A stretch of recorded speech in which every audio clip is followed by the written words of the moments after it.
لا حول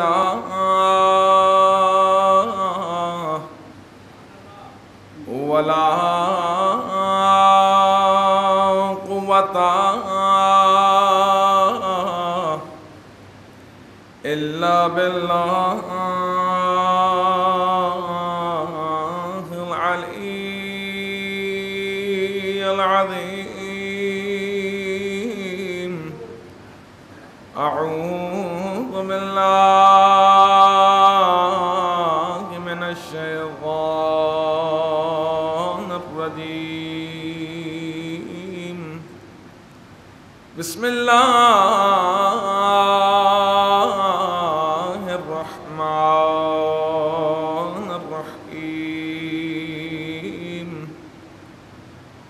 الحمد لله الحمد لله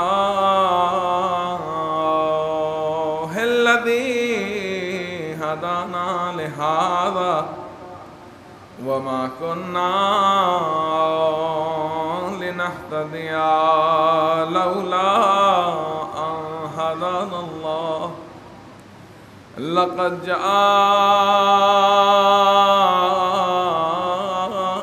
رسل ربنا بالحق والصلاة والسلام وتحية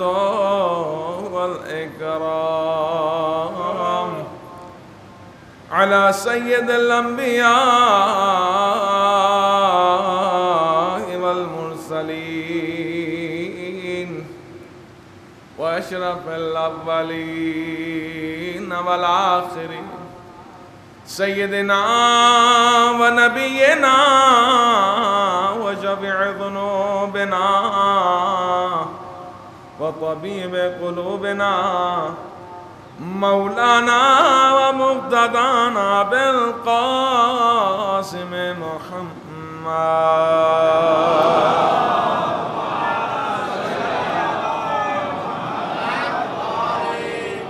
وعلى أهل بيته الطيبين الطاهرين المعصومين المظلومين ولعنة الدائمة على أعدائهم أجمعين من الآن إلى قيام يوم الدين. أما بعد فقد قال الله تبارك وتعالى في محكم الكتاب الكريم. بسم الله الرحمن الرحيم. الذين ينفقون في السراء والضراء والكاظمين الغيظ والعافين عن الناس والله يحب المحسنين. سلام.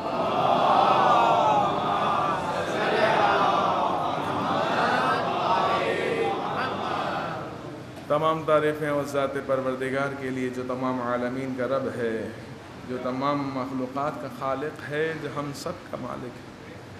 وہی ہے جو لائق حمد و ثنا ہے. اسی کے قبضۂ قدرت میں ہم سب کی جان ہے. اسی کے حکم سے ہم اس دنیا میں آئے ہیں اور اسی کے بلانے پر اس دنیا سے لوٹ کر چلے جائیں گے.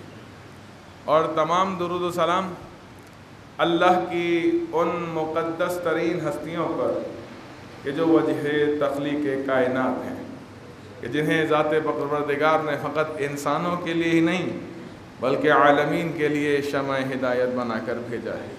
عظمت اہل بیت علیہ السلام پر مل کر بآواز بلند صلوات پڑھ لیں.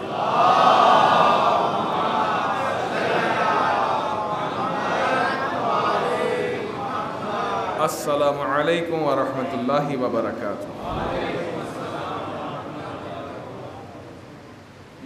دوستان اور بزرگان، آپ کی خدمت میں یہ بات عرض کروں کہ ہفتہ آئندہ، یہ جو آنے والا ہفتہ ہے، اس میں بہت زیادہ مناسبتیں موجود ہیں. یعنی اور بہت اہم ترین مناسبتیں موجود ہیں. تو میں خاص چیزوں کو آپ کی خدمت اقدس میں بیان کروں گا. حق تو ادا نہیں ہو سکتا فقط آپ کے اور اپنے لیے کہ ذات پروردگار اس کے عوض ہمیں بہترین اجر عنایت فرمائے اور اس کا بہترین اجر ہمارے مرحومین کے نامہ اعمال میں درج فرمائے. اس کے خاطر چند ایک چیزیں آپ کی خدمت اقدس میں بیان کرنا مقصود ہیں. کہتے ہیں جنگ خیبر، اس کے بعد امام موسیٰ کاظم علیہ السلام کی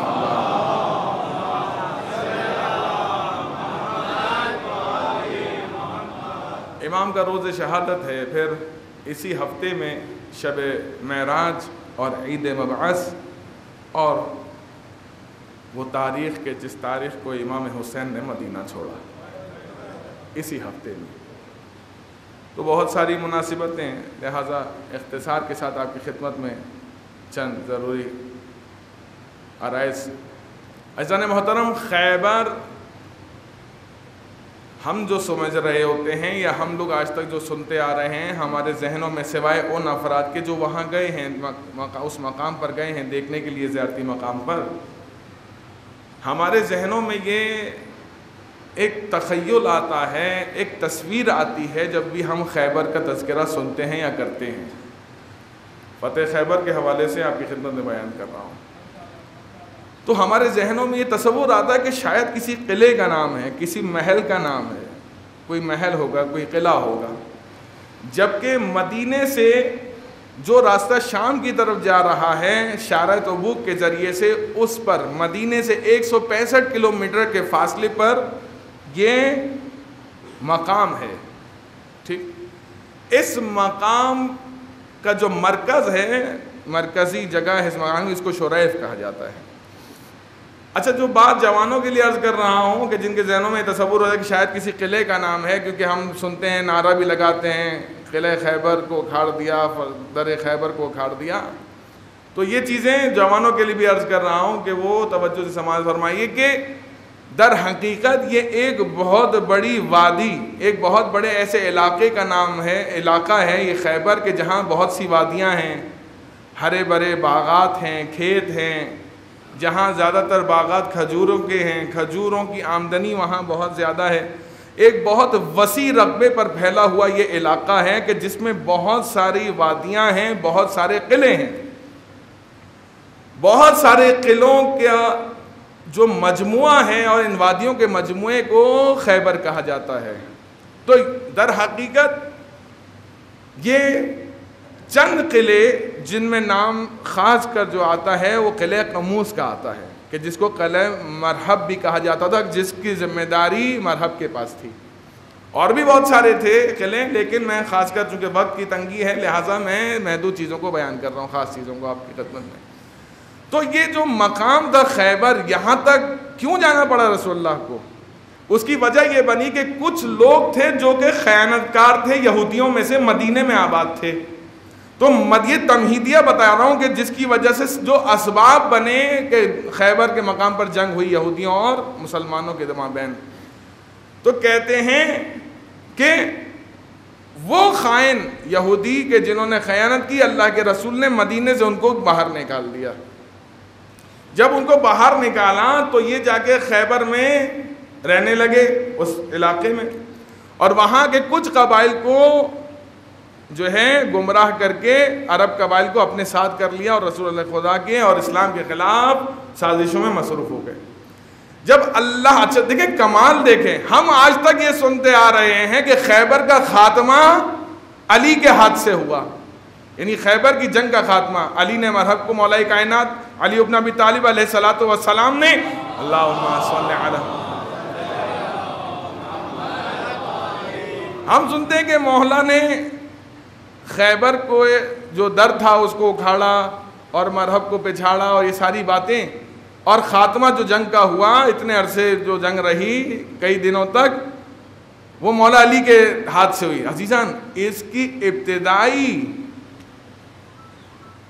ابتدائی جو تمہیدیہ میں نے آپ کی خدمت میں عرض کیا نا کہ اس کی ابتدا میں ہی جہاں پر یہ سازشیں اسلام کے خلاف ہو رہی تھیں، سب سے پہلا وہ حملہ کہ جو اللہ کے رسول نے مولا کائنات کو بھیجا کہ جاؤ علی ایک گروہ کے ساتھ اور جا کر یہ جو سازشیں کر رہے ہیں ان کو قتل کر دو، تو سب سے پہلا خیبر کے نام پر جو سب سے پہلا حملہ ہوا وہ بھی مولا کائنات علی ابن ابی طالب علیہ الصلوۃ والسلام نے کیا تھا۔ اللہم صلی علی، گویا کہ خیبر کی جنگ کی ابتدا بھی علی سے ہوئی اور انتہا بھی علی مولا کائنات سے ہوئی۔ مولا کائنات سے ہی اس جنگ خیبر کا یعنی جو شروع کا معاملہ تھا وہ بھی طے پایا اور آخری مراحل بھی مولا کائنات نے ہی طے کیے۔ تو عرض کر رہا ہوں کہ امام وہاں گئے اور جا کے جو ہے نا امام نے ان سازشوں کو وہاں سے بھگایا، کچھ قتل ہو گئے، کچھ جنگجو اور کچھ جو ہے وہاں سے فرار ہو گئے۔ خلاصہ تو یہ سازشیں کر رہے تھے، اللہ کے رسول کے علم میں یہ بات آئی تو اللہ کے رسول نے کیا کیا کہا کہ لشکر کو آپ آمادہ کریں۔ کہتے ہیں لشکر آمادہ ہوا اور یہ اس مقام پر چلا گیا، عربوں کا ایک بڑا قبیلہ جنہوں نے ساتھ دینے کا وعدہ کیا تھا ان یہودیوں کا، لیکن مختلف حکمت عملی کے ذریعے سے ان لوگوں کو روک دیا گیا ان قبائل کو، اور جو ہیں بعض کہتے ہیں 20 دن، بعض کہتے ہیں 30 دن مستقل مسلمانوں کا ایک ایک گروہ جاتا تھا، حملہ کرتا تھا اور پسپا ہو کر واپس آ جاتا تھا۔ ایسا نہیں ہے کہ ہر حملے میں پسپا ہوئے، یہ بھی بات بتا دوں آپ کو۔ بعض قلعے، میں نے کہا کہ بہت سے قلعوں کا مجموعہ ہے خیبر، بعض قلعے جو ہیں مسلمانوں کے بعض گروہوں نے فتح کیے اور بعضوں کا محاصرہ کیا، لیکن ایک خاص قلعہ جس کا قلعہ قموس نام ہے، اس پر جب بھی جاتے تھے رسوا ہو کر واپس آ جاتے تھے، منہ پھیر کر۔ کچھ تو دیکھتے تھے مرب کا چہرہ، بھاگ کر آ جاتے تھے کہ بھائی یہ ہمارے بس کا کام نہیں ہے۔ تو بعض نے 20 دن لکھا ہے یہ جنگ کا دورانیہ، اور بعض نے 30 دن لکھا ہے۔ 20 ہو یا 30 ہو، اللہ کے رسول نے سب کو بھیجا کہ سب اپنی کیا کر لیں، کوشش کر لیں کہ کل کو کوئی یہ نہ کہے کہ ہمیں موقع نہیں ملا۔ آج میں آپ کی خدمت میں یہ بات عرض کر رہا ہوں کہ خیبر کے دن کو مردوں کے دن کے طور پہ منانا چاہیے۔ خیبر کے دن کو مردوں کے دن کے نام پر منانا چاہیے۔ کیوں؟ اس لیے کیونکہ جب آخری دن سب ہار گئے، سب چہرے لٹکائے ہوئے تھے، آخری شب اللہ کے رسول نے کہا کل میں علم اس کو دوں گا۔ یہیں سے شروع کرتا ہوں، جو مرد ہوگا۔ یا رسول اللہ اس سے پہلے جو جا رہے تھے، تو اس کا جواب جا کے رسول اللہ سے لے لیجئے، ٹھیک ہے نا؟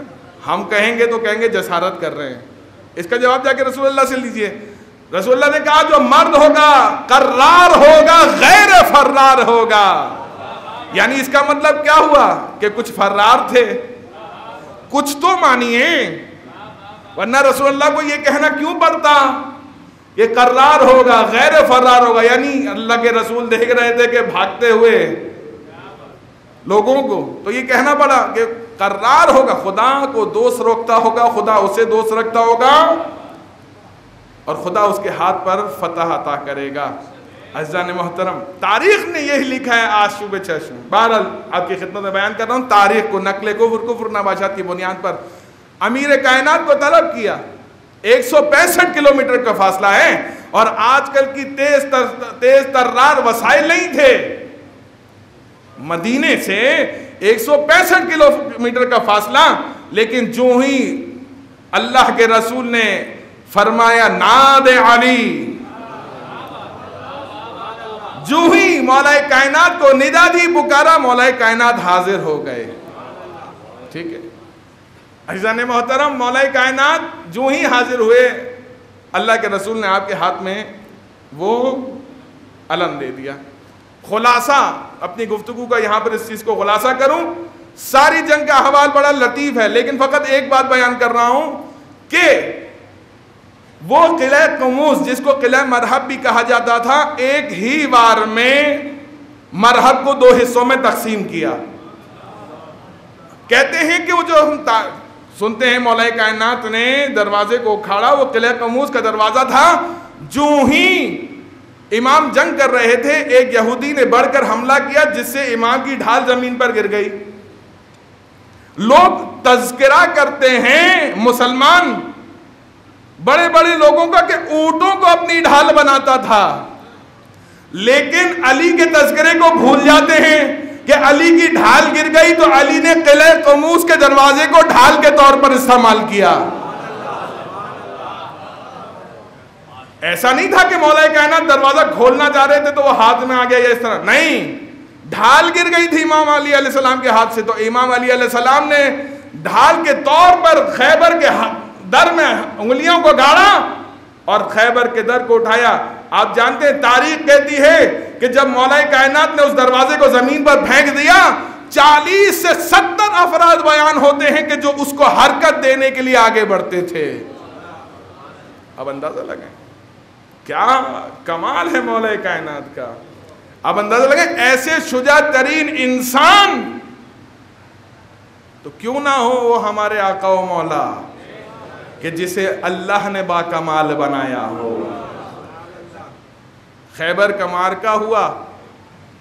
آخری بات, اور یہاں سے پھر موضوع کو تبدیل کروں گا, وہ یہ کہ جب بہت کچھ حاصل ہوا, خزانے جمع کیے ہوئے تھے باقاعدہ یہودیوں نے جو کہ خرچ کیا کرتے تھے مسلمانوں کے خلاف سازشوں میں, خزانوں تک رسائی ہوئی, اور جو گئے تھے اللہ کے رسول نے ان کو بھی دیا, جو نہیں گئے تھے ان کو بھی دیا. ٹھیک ہے, ہوا کیا جب مولا کائنات کو دیا تو بہت زیادہ دیا, تو لوگوں نے اعتراض کیا یا رسول اللہ ہم بھی تو جنگ میں تھے. تو کہا کہ اس جنگ کا صحرا علی ابن ابی طالب کے ساتھ جاتا ہے. ہاں میں اپنے الفاظ میں اس کو بیان کر رہا ہوں عزیزان, اتنا لطف آتا ہے خدا کی قسم مولا کائنات کی شجاعت بیان کرنے کو. کسی کے چہرے پر خوشی آتی ہے تو کسی کا چہرہ بگڑتا ہے. ایسا نہیں ہوتا واقعا. اسی لیے اہل بیت کی فضیلت کو مسکرا مسکرا کر بیان کریں تاکہ سامنے والے کی آگ میں اضافہ ہو جائے. صلوات پڑھیے محمد و آل محمد.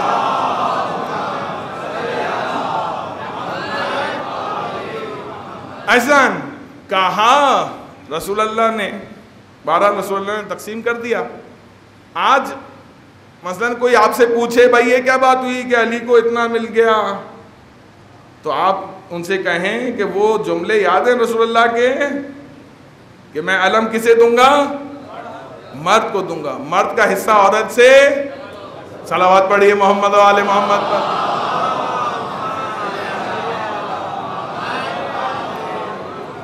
عزیزان محترم, عرض خدمت یہ ہے کہ دوسری مناسبت ہے روز شہادت امام موسیٰ کاظم علیہ السلام. اللہم صلی علی محمد و آل محمد. اسی ہفتے کی کہتے ہیں امام موسیٰ کاظم علیہ السلام کے حوالے سے کہ امام کا نام موسیٰ ایک خاص وجہ کی وجہ سے, یعنی آپ دیکھیں سب سے مختلف نام ہے. ایک نام ہے حسین اور ایک نام امام موسیٰ کاظم کا, جو زیادہ تکرار نہیں ہوا, جبکہ علی اور جو ہے محمد جو ہے اور حسن جو ہے یہ تکرار ہوئے ہیں, جبکہ امام موسیٰ کاظم کا نام اور امام حسین علی مقام کا نام تکرار زیادہ نہیں. امام موسیٰ کاظم کا نام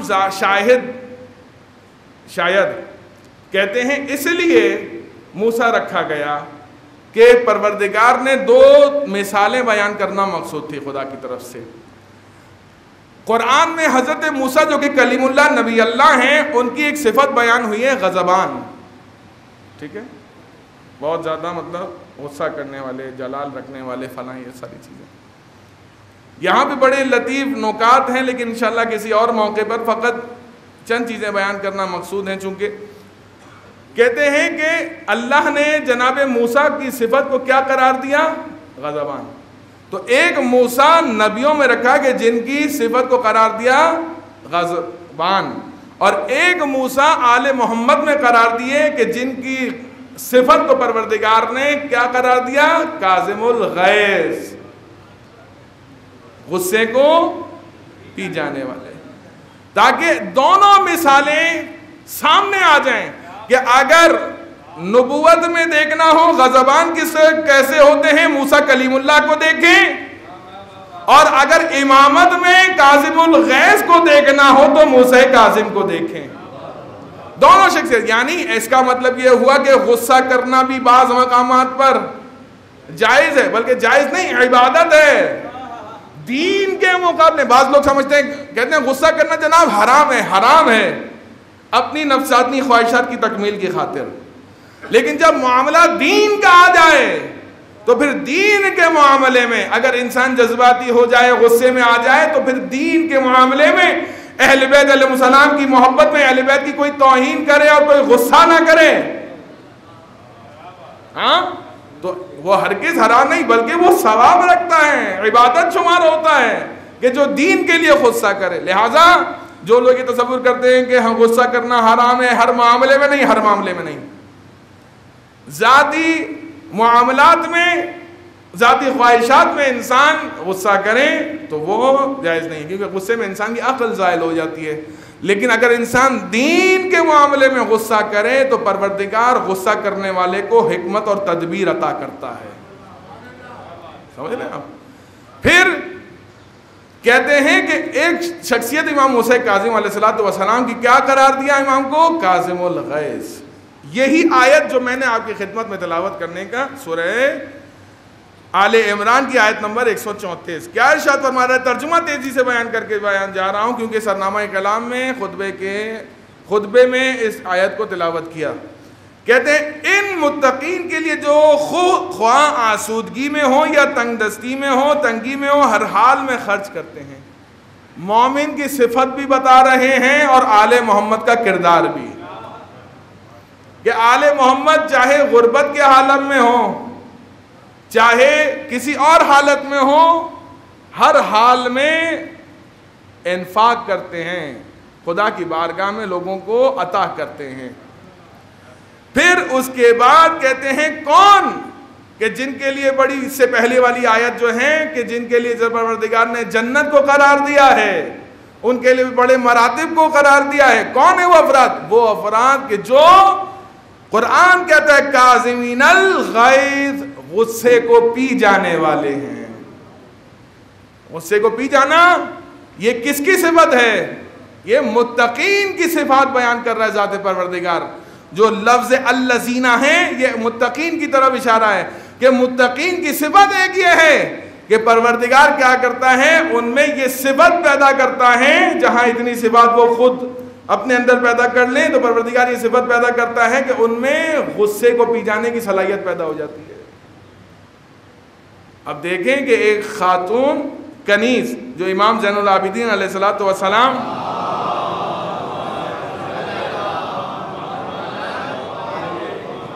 امام کے ہاتھ دھلا رہی ہے، ہاتھ دھلاتے دھلاتے امام کے لباس پہ پانی گر گیا، تو پانی جو ہی گرا تو اس نے اس آیت کی تلاوت کی تو امام نے کہا کہ جا میں نے تجھے آج سے آزاد کر دیا.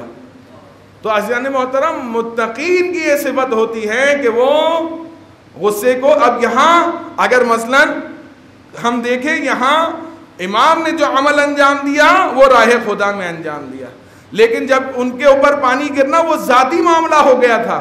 اس کے باوجود امام نے کیا کیا؟ آیت سنتے ہی جیسی آپ کے گھر کی کنیز نے اس آیت کی تلاوت کی. یہی تو کمال ہے آل محمد کے گھرانے کا کہ خود وارث قرآن ہیں اور ان کے گھر کی خواتین بھی ناطق قرآن ہیں.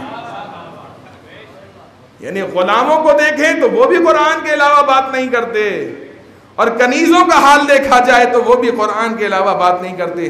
اگر کسی کو سمجھ میں نہ آئے تو اسی دنیا میں آج ہی کی چند مثالیں موجود ہیں جو لوگ کہتے ہیں یہ کیسے ہو سکتا ہے کہ جناب قرآن سے باتیں کرنا نہیں، کیوں ممکن نہیں ہے. آج ہمارے الحمدللہ شیعہ قاری حفاظ نے، قاری حضرات نے اس بات کو ثابت کیا، بڑے بڑے نام موجود ہیں. اس کے یعنی چھوٹے چھوٹے کم سن بچے ہونے کے باوجود سوال کیا جاتا تھا، جواب دیتے تھے قرآن سے.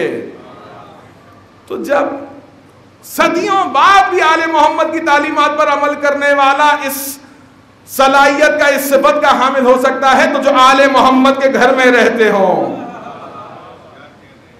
تو وہ محور کے کیونکہ گرد چکر لگاتے ہیں، تو وہ بھلا ان صفات سے کیوں عاری و خالی ہوں؟ عزیزان محترم، تو پروردگار کیا ارشاد فرماتا ہے؟ وہ جو لوگوں سے درگزر کرتے ہیں اور اللہ احسان کرنے والوں کو دوست رکھتا ہے۔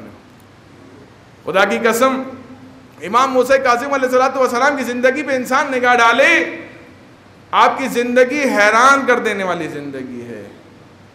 یعنی آپ دیکھیے کہ جہاں اتنی کرامات اور معجزات ہونے کے باوجود امام کی شہادت کا سبب کیا چیز بنی؟ یعنی امام نے اپنے آپ کو بہت اس میں گھر میں رکھا ہوا تھا، لوگوں سے ملاقات کم کیا کرتے تھے، اس کے باوجود بھی جو ان کے بھائی جن کا انتقال ہو گیا تھا، ان کے بیٹے جو کہ امام موسیٰ کاظم کے رشتہ دار تھے سگے، اس کے باوجود اس نے جا کے شکایت کی کس سے؟ ہارون سے۔ خدا کی لعنت ہو دشمنان اہل بیت پر۔ کہتے ہیں ہارون تو ویسے ہی بہانے ڈھونڈ رہا تھا کہ کسی طرح امام موسیٰ کاظم کو قتل کر دیا جائے، لیکن امام پر بارہا حربے اپنانے کے باوجود، ہر طرح کے حربے اپنانے کے باوجود، سازشیں کرنے کے باوجود کامیاب نہیں ہو پاتا تھا۔ کئی مرتبہ اسیر کیا، پھر دوبارہ جو ہیں آپ کے تقوی اور پرہیزگاری کو، آپ نے بارہا واقعات سن رکھے ہیں، وہ خاتون والا ایک عورت کو بھیجا اور پھر اس عورت کو حالت سجدے میں دیکھا، کہ جب کہ بھیجا تھا تہمت لگانے کے لیے، جب اس کو دیکھا تو حالت سجدے میں دیکھا۔ اسی طرح اور بھی بہت سارے واقعات ہیں کہ ہارون نے اپنے چچا زاد بھائی کے پاس اسیر کر دیا امام کو، تو اس نے کہا، سفارش کی کہ آپ نے کس کو اسیر کروا دیا ہے؟ یہ تو ہر وقت حالت سجدے میں رہتا ہے، عبادت پروردگار میں مشغول رہتا ہے، لہٰذا اس نے اس کو اس قید خانے سے بھی امام کو ہٹا لیا۔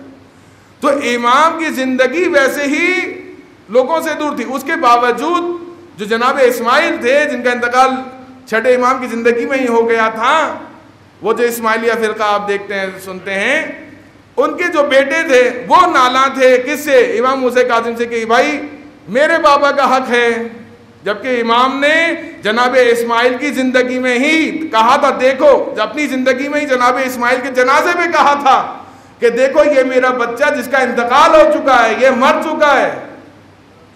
بار بار امام نے اس پر توجہ دلائی تھی، اس کے باوجود بھی بعد میں لوگ ان کی امامت کے اور ان کے عقیدے پہ چلے۔ کہنے کا مقصد ہے کہ امام موسیٰ کاظم کے قتل کی سازش میں ان کے گھر کا آدمی اس طریقے سے ملوث ہوا۔ امام نے جب وہ جانے لگا، دیکھیں یہ ہے امام کا کردار، جب جانے لگا ہارون کے پاس تو امام نے اس کو بلایا، کہا کہ تو مقروض ہیں، یہ پیسے لے، اس سے اپنا قرضہ ادا کر لے، تو پیسے کی خاطر جا رہا ہے نا، کیا آپ مجھے دنیا بھر کی دولت بھی دے دیں تب بھی میں نہیں رکوں گا۔ تو امام نے کہا بس ایک بات کا دھیان رکھنا کہ کبھی بھی میرے قتل کی سازش کا حصہ نہیں بننا۔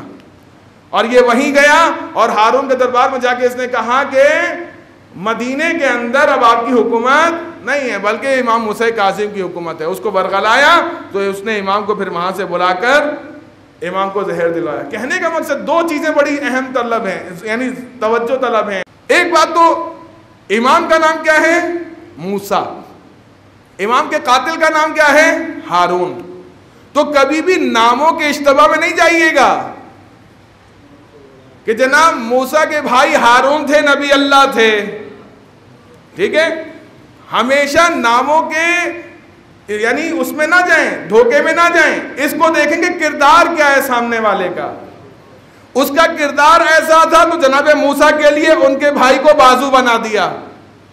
اس کا کردار ایسا تھا کہ جو امام موسیٰ کاظم کو قتل کر رہا ہے، زہر دلوا رہا ہے، لہٰذا ناموں سے کبھی مرعوب نہ ہو کہ اس کا نام فلاں ہے فلاں ہے فلاں ہے، نہیں، کردار دیکھیے کہ آیا آپ جیسے مثال کے طور پر ایک چھوٹی سی مثال دے دوں، ہم لوگ جو ہے ہمارے بعض جوانوں کی طرف اشارہ کر کے کہہ رہا ہوں کہ جاتے ہیں مثلاً لال شہباز قلندر کے مزار پہ، واپس آ کے مختلف سوالات کرتے ہیں کہ نہیں جناب یہ تو نام نہیں ہو سکتا، فلاں نہیں ہو سکتا۔ عزیزان محترم، ناموں پر نہ جائیں، ان کے کردار پر جائیں، کردار دیکھیں، اگر کردار متقین والا ہے تو پھر وہ ہمارے ہیں، اگر کردار علی والا ہے تو پھر وہ ہمارے ہیں۔ اور اگر کردار علی والا نہیں ہے تو پھر ان کا ہم سے کوئی تعلق نہیں ہے۔ دوسری بات، وہ بات یہ کہ امام کو جو قتل کرنے والا قاتل، اس کو دنیا کے بعض افراد یعنی عجیب لوگ ہیں، واقعاً بہت احتیاط سے بات کرنی پڑتی ہے، لیکن بہرحال حقیقت یہی ہے کہ انہوں نے، بعض لوگوں نے اس کو بڑا ہیرو بنایا، علم دوست بنایا۔ علم دوست نہیں تھا، عیاش ترین انسان تھا، اپنے باپ کی مدخولہ کے ساتھ اس نے نکاح کیا تھا، کنیز کے ساتھ جو ہے اس نے معاملہ کرنے کی کوشش کی، تو لوگوں نے اس کو روکا کہ ایک توحد تک آپ رک جائیں، تو اس نے مفتی کو پیسے دلوا کر فتویٰ لے لیا اور کہا کہ بیٹی کو ہبہ کرو، بیٹے کو ہبہ کرو، اور بیٹے سے پھر اپنے آپ کو ہبہ کرو تو یہ شرط ختم ہو جاتی ہے۔ تو اس طریقے سے یہ عیاش ترین انسان کہ جو اہل بیت کی، دیکھیں میں ہمیشہ ایک بات کہتا ہوں اور وہی حقیقت ہے، آل محمد نے بھی اسی چیز کو بیان کیا ہے کہ اہل بیت کا دشمن اور قاتل کوئی نہیں ہوگا سوائے ولد الزنا کے۔ جو بھی ہوگا اہل بیت کا دشمن ہوگا وہ حلالی ہو ہی نہیں سکتا۔ تو اس کا بھی یہی کردار تھا، جو کردار تھا وہی اس کا عمل تھا۔ خلاصہ یہ کہ امام حسین کاظم علیہ السلام کی خدمت میں ایک شخص آیا۔ آپ دیکھیں ان لوگوں سے اہل بیت علیہ السلام کے کمالات ہضم نہیں ہوئے، اہل بیت علیہ السلام کے فضائل لوگوں کو ہضم نہیں ہوئے، اسی لیے اپنے لوگوں کے عجیب عجیب فضائل بنا کے بیٹھ جاتے ہیں۔ اب وہ فضائل بیان کرنے والے نہیں ہیں کیونکہ اس جگہ کا تقدس پامال ہوگا۔ میں صرف یہ بات بیان کر رہا ہوں کہ اہل بیت کی فضیلت کہ ایک شخص نے امام حسین کاظم کی خدمت میں ایک شخص کے ہاتھوں کچھ رقم بھیجی، تو اس نے سوچا، محبت کرنے والا تھا اہل بیت سے جو لے کر آ رہا تھا، جس کو امین بنایا تھا، اس نے سوچا کہ امام کی خدمت میں پیسے دوں گا تو میں اس کو تھوڑا سا واش کر لوں، دریا کے پانی سے اس نے واش کیا۔ جب اس نے شمار کیے تو وہ 99 تھے، اس نے تصور کیا شاید 100 ہوں گے، دھونے میں ایک کم ہو گیا، اپنی جیب سے نکالا وہ سکہ، اس میں پورا کر کے امام کی خدمت میں پہنچ گیا۔ امام نے اس کو کہا یہ تھیلی جو ہے خالی کرو۔ جیسے ہی اس نے تھیلی خالی کی تو شرمندگی سے امام کے چہرے کی طرف نگاہ نہیں کر رہا کہ امام کہیں سوچیں گے کہ جناب ابھی کاؤنٹ ہو جائیں گے، تو امام نے کہا یہ تھیلی خالی کرو۔ جو ہی اس نے تھیلی خالی کی، نظروں کو جھکایا، امام نے اس کا سکہ اٹھایا اور اس کے ہاتھ میں رکھا، اور ہاتھ میں رکھ کے یہ کہہ کے دیا کہ یہ تیرے لیے ہے اور یہ تیرا ہی ہے۔ بھیجنے والے نے مجھے وزن کے حساب سے بھیجے تھے، تعداد کے حساب سے نہیں بھیجے تھے۔ تو عزیزان محترم، یہ ہیں اہل بیت علیہ السلام کے فضائل و مناقب۔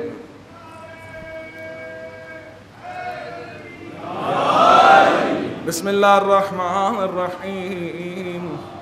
قل هو الله احد الله الصمد لم يلد ولم يولد ولم يكن له كفوا احد۔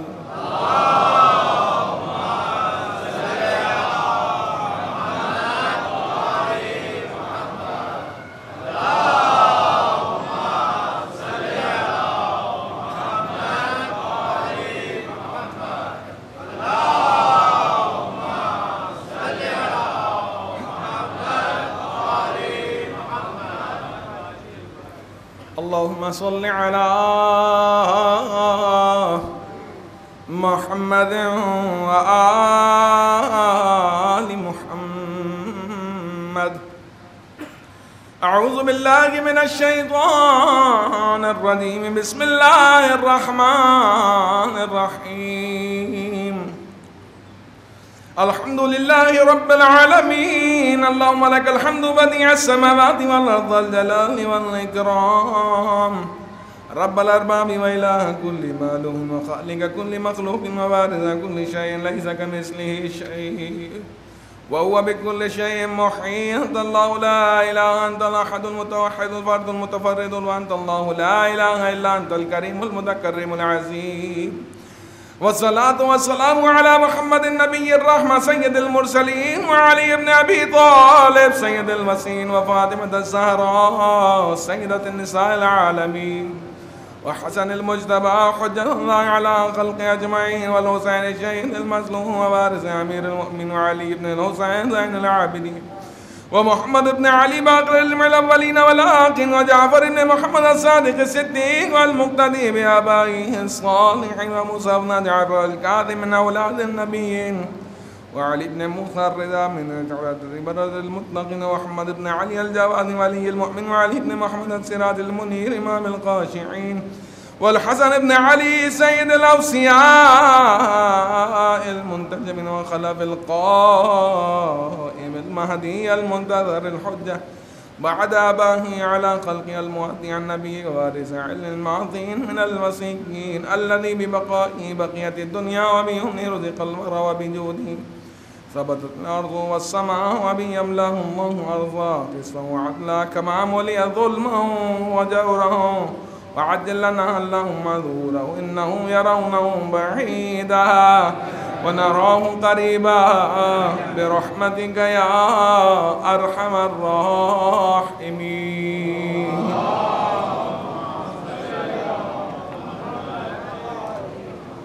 اعوذ باللہ من الشیطان الرجیم بسم اللہ الرحمن الرحیم وبہ نستعین.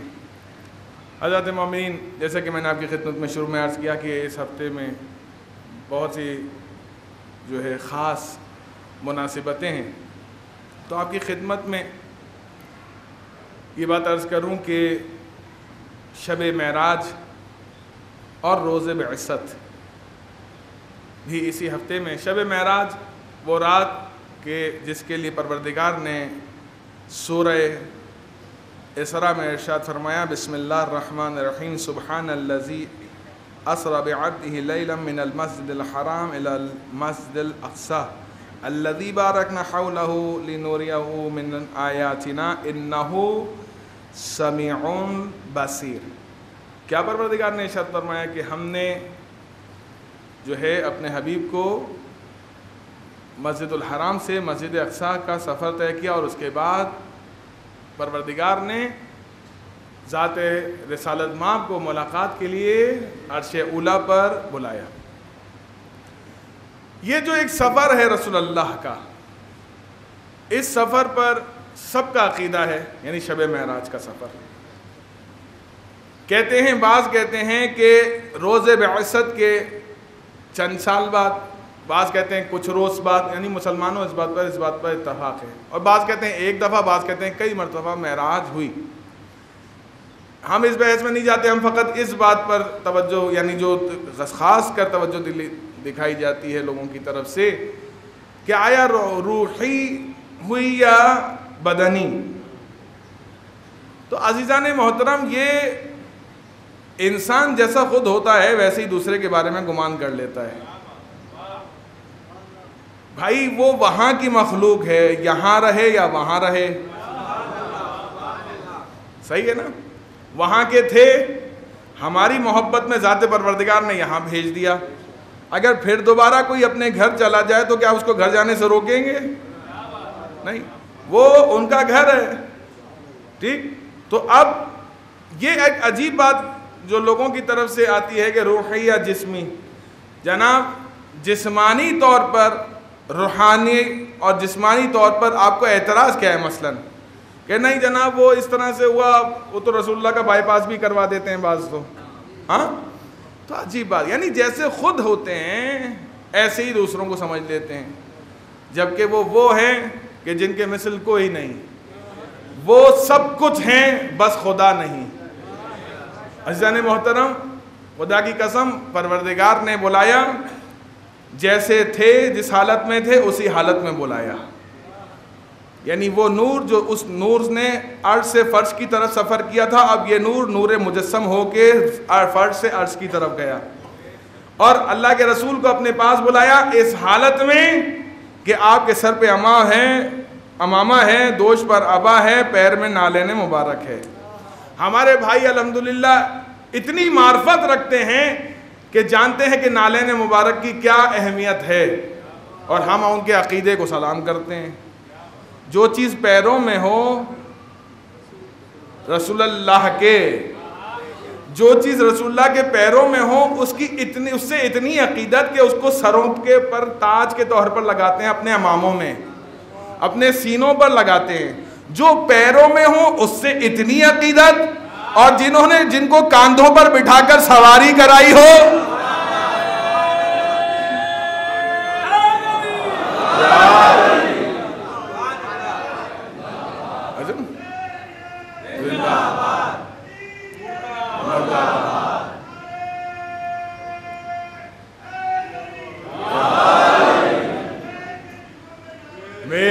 جو اپنے مثل سمجھتے ہیں ان کے لیے فقط یہ بات عرض کر رہا ہوں کہ اس حالت میں گئے.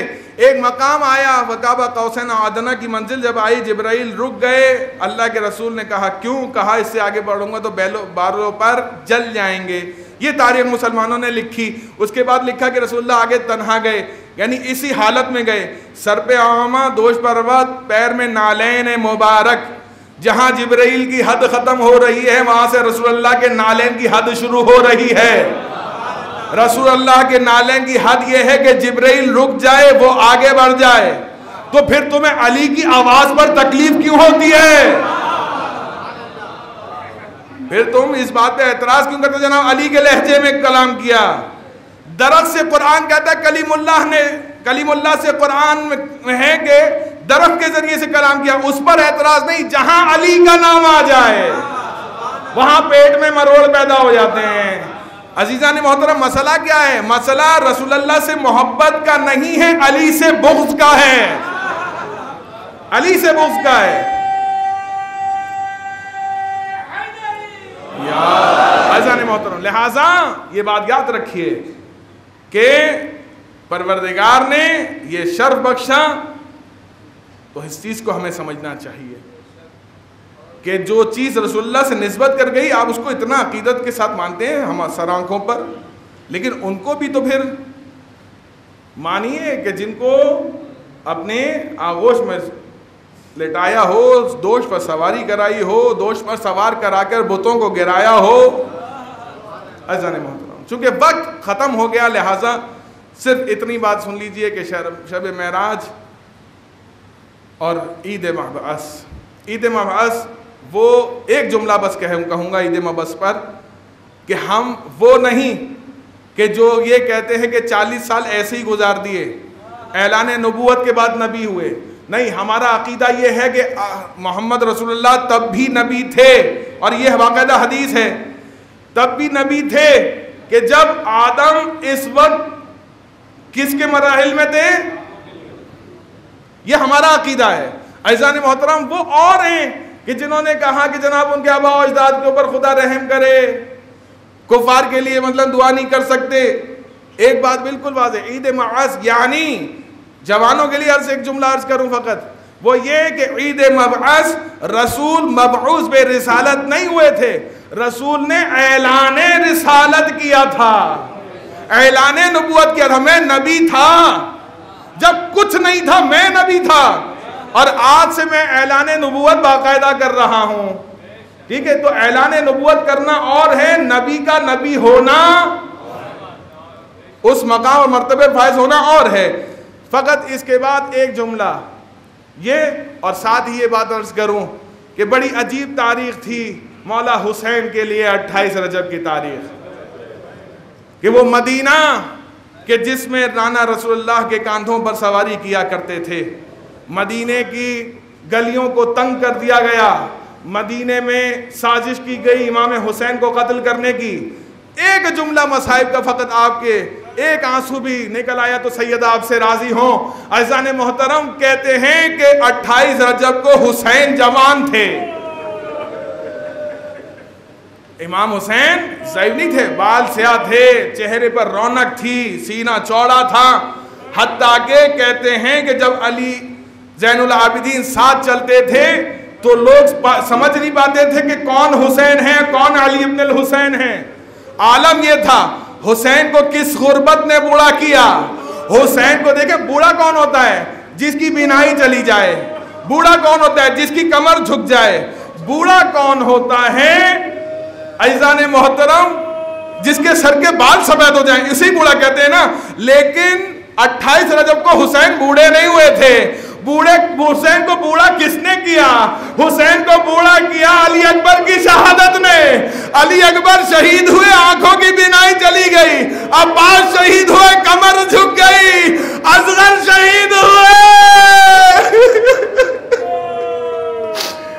اللہ نے بہتر دعا کرتے ہیں پالنے والے تجھے واسطہ محمد و آل محمد کا ہماری اس قلیل سی عبادت کو اپنی بارگاہ میں قبول فرما. حاضرین دعا کی تمام شرعی حوائج کو اپنی بارگاہ میں قبول فرما. پالنے والے تمام حاضرین نماز کی شرعی حوائج کو اپنی بارگاہ میں قبول فرما.